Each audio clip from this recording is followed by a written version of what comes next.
gənclər də bu istifadə edir. Çox təəssüflər ki, sosial şəbəkədə telefona götürür, çəkir. Bunu başlayır Instagramda və TikTokda, hər yerdə paylaşmağa başlayır. İctimailəşdirir. Çox maraqlı da burada nədir ki, məsələn, sosial şəbəkədə biz elmdən danışaq, haqdan, ədalətdən danışaq, ona baxış çox azdır və təhqir edirlər adamı. Ancaq o şou proqramlar var ha. O şou proqramını izləyənlər də çoxdur və reaksiyada onları müdafiə etmə şəxslər də çoxdur. Bilirsiniz nətərdir? Gəlin dövlətimizin qədrini bilək.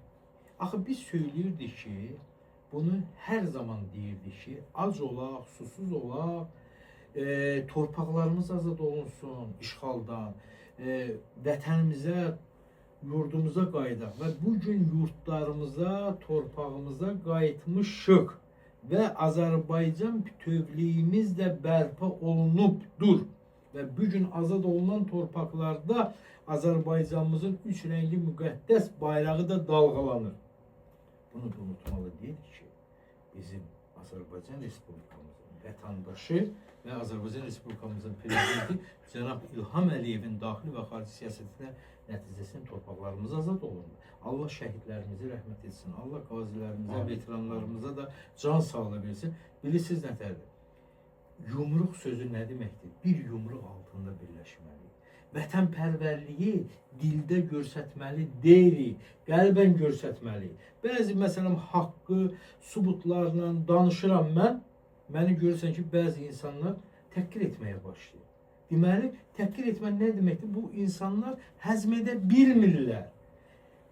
Biz faktı danışırıq ki, üzr istəyirəm, mən bir dəfə də hətta bu ifadəni işlətdim. Dedim ki, əgər əynəkləri yoxdursa, gözləri zəif görürsə, mən öz maaşımla bunlara bir əynək alım, taxsınlar ki, bir baxsınlar Azərbaycanımıza.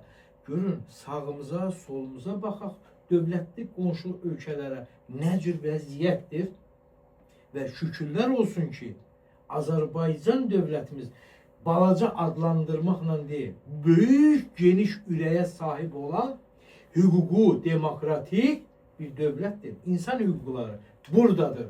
Məkan, dünyaya, üzrsən bu mənim fikrimdir. Dünyaya sülhü də istiqaməti göstərən, sülhə də bəyan verən Azərbaycan dövlətidir. Nümunəvi Azərbaycan dövlətindən çox şeylər öyrənməlidirlər. Təşəkkür edirik İsmail müəllim. Allah dövlətimizi var eləsin hər zaman olduğu kimi. Biz təbii ki